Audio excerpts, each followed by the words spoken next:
and welcome back to another Film Geek Movie Spotlight. Today I'm talking about the 1981 film, The Funhouse. Hey, you guys! What? Get a load of this. Huh? Forget it, Richie. I don't want to see, okay? You have to. Richie! What the hell is that? It's a mutation. Huh? The Funhouse is directed by Tobe Hooper, and it's starring Elizabeth Berridge, Cooper Huckabee, Largo Woodruff, and Miles Chapin. Four teenagers, or should I say, four grown-ass adults. I mean, hell, Huckabee was 30 years old when he made this movie. The rest of them were in their mid-20s, I believe.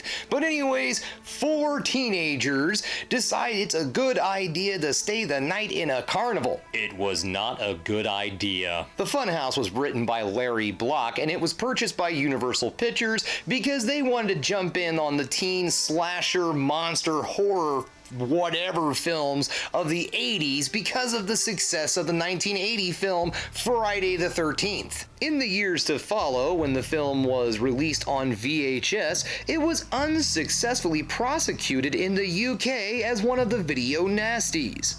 And as I've mentioned before, the video nasties are a list of films in the UK that were considered, well, let's just say, too hot to be viewed and banned. Now, some commenters have questioned its attempt at banning the film, given that the film is fairly tame in comparison to other entries on the list, leading some to suggest that it might have been chosen instead of the infamous Last House on Dead End Street. And the reason that is because the film was re-released later on down the road with the alternate title, Funhouse. However, Funhouse in this film is two separate words, and Funhouse in the film I'm talking about is one word. The Funhouse was released March 13th, 1981, and it grossed $7.8 million on a $3 million budget. So the movie did make a little bit of cash, and it's also sitting on the tomatoes that are not so rotten at a 67%. So what do I like about this movie? Well, first, I love a carnival setting in a horror movie, or hell, any movie. There's just something creepy about a carnival after dark when all the lights are turned off and everybody's gone home and suddenly things are very quiet in a place that's supposed to be very loud and everything's very dark and shadowy in a place that's supposed to be bright and friendly. I know this firsthand, guys.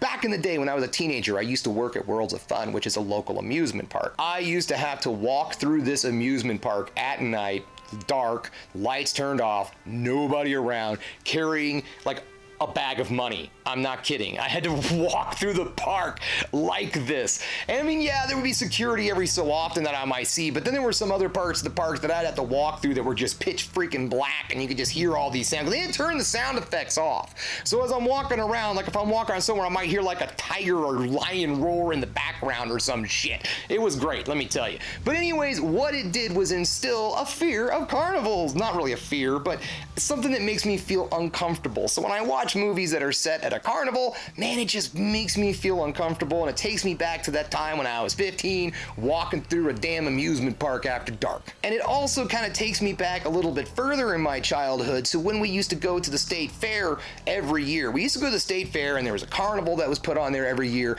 and it was always really dark and seedy. And I remember my sister and I used to just absolutely love going through the haunted house, and it was one of those old pretzel dark rides. And a pretzel dark ride, by the way, is just these old traveling dark rides. A lot of the times they were like a horror haunted house setting and everything. Like the one in Sedalia was a haunted house, so if I recall, there was like, I think there was Satan on it, or I might be confusing that with Ghoulies.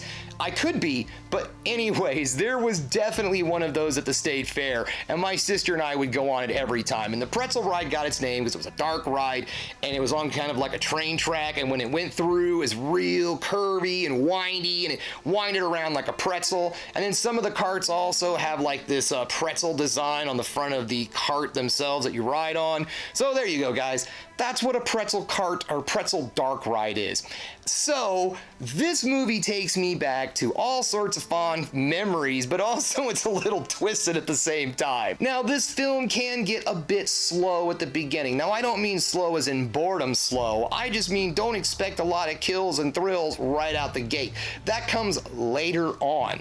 Later on in the movie, when the killer is revealed and everything starts going nuts, that's when this movie really picks up. But the beginning of the film really does a good job of building the characters, getting you to like the teenagers or the grown-ass adults as the case may be. Anyways, it does a really good job of storytelling and getting you to the good stuff to when everybody just starts getting slaughtered.